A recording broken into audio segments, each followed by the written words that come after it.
1, 2, 3, 4.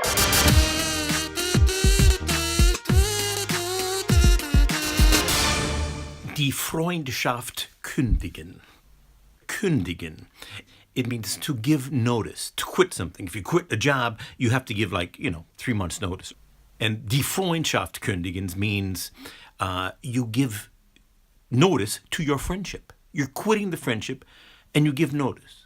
There's a huge difference between Americans, or even the English-speaking world probably, but I think especially about Americans, and Germans in the way they look at and deal with friendship.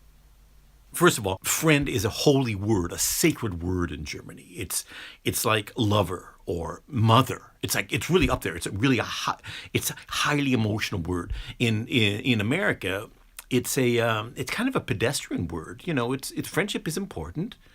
But friend, the word itself, friend, doesn't really tell you what the relationship is. We'll say if we meet someone for the first time and introduce him to another guy, we'll say, "Oh, this is my friend Jack." And what we mean by that is that he may be a good guy. That's what we're saying. Because if we say, "Here's my acquaintance Jack, and I just met him," what we're saying is, I don't know this guy and I can't vouch for him. But that's impolite, and it's kind of mean. Because you just know the guy, so you're kind of warning people about him by saying he's just an acquaintance. To say that someone's an acquaintance kind of puts him down a little bit in English. That's my theory. It's why we don't use that word. Instead we use friend, because it's more polite. It's like giving the guy benefit of the doubt. He hasn't stabbed me in the back yet. Once he stabs me in the back, he's an asshole. So it's either like a friend or an asshole, really. This is why we use the word friendship like for anyone, and it's very strange for Germans, because if Germans hear the word friend, they get all mushy inside, and they'll say of themselves they only have 2 or 3 friends in a lifetime, and usually these are friends they make when they're young, and they hold on to them their entire lives, and they take it really seriously. It's like an obligation. It's even like, and that has to do with this word kündigen, it's like a contractual obligation. I know Germans who take their friendship so seriously that they've decided, I will do whatever it takes to see this friend of mine at least once a year. Say they grew up together, in a town. Now the other guy lives in Hamburg and you live in Bavaria. So you don't have a chance to see each other very much. But he makes a conscious effort. He writes it down. And he says, it's my goal to see this guy at least once a year. And even if we just sit together in a bar and, drink a beer and we don't say anything to each other because we don't have anything in common anymore. We don't speak the whole time. It doesn't matter. You go and you talk to him and you see him and you keep that contact because he's a friend.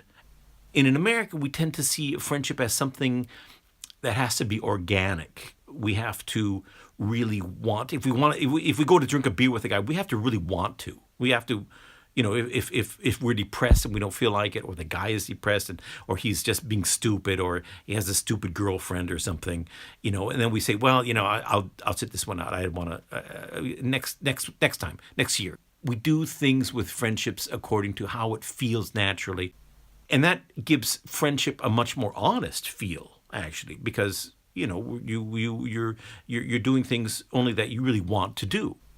Germans, they do it because they've decided that that's a friend and they're going to take that relationship seriously. And it is like a contract. And they use that word. They use the word giving notice, kündigen. It's a word that they otherwise only use in business. It's really a business word. And they really use it for friendship. If they quit the friendship, if they say if you're just such a horrible person and just an idiot that they want to stop the friendship, they will call you or drink a beer with you and look you in the eye and tell you. They're saying, I'm giving notice of this friendship.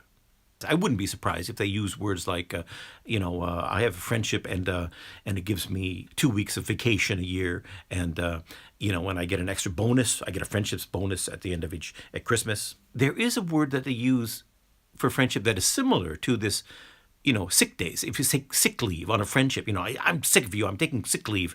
I'm taking 2 weeks of sick leave from this friendship, and when I come back, I hope you've straightened out. What they will say is, I'm taking a break from the friendship, a pause, a pause. And they will say that. They'll say, I'm taking a break, and then you just have to wait whether they call you back or not. And sometimes they will, sometimes they won't. Sometimes during that break, it's the end. It's like a married couple, separating. I'm torn back and forth between the American way of friendship, which is kind of, as chance will have it, and the German way of friendship, like a business deal. And I kind of like that. I kind of wish that I could have taken my friendships when I was younger seriously in that way. And I appreciate that in the Germans. I think it's one of the most wonderful things about German culture. 1, 2, 3, 4.